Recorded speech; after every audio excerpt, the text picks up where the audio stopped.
Синоќа во библиотеката Искра во Кочани во рамки на одбележувањето на 70 годишниот јубилеј од премиерата на првиот македонски филм Фросина се одржа изложба на фотографии проследена со стручно излагање и дискусија за значењето на филмот во историјата на македонската кинематографија.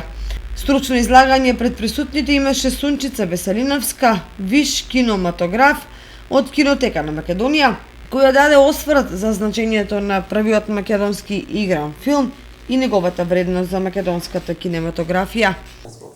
Мене ми е чест што јас сум денеска овде во библиотеката Искра во Кочани, заедно со Кинотеката на Македонија, мојата институција од кај што доаѓам.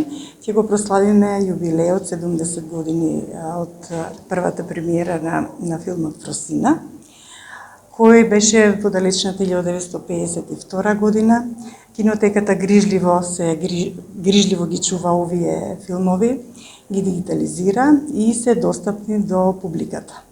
Библиотеката Искра од Кочани, како организатор на настанот, се вклучи во одбележувањето на јубилеот, на чиј настан беше изложен и дел од стручниот библиотечен материјал во издание на Кинотека на Македонија. Реализираме одбележувањето на јубилеот 70 години од премиерата на првиот долгометражен македонски игран филм Фросина, сниман во далечната 1952 година.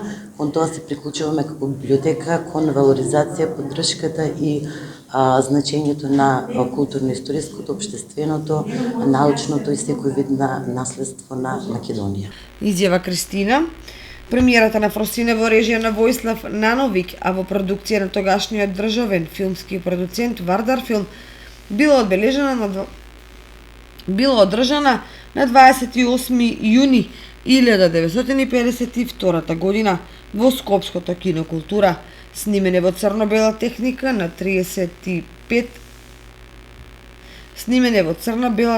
со време трајање од 79 минути. Сценариото за филмот го напишал писателот Владо Малески.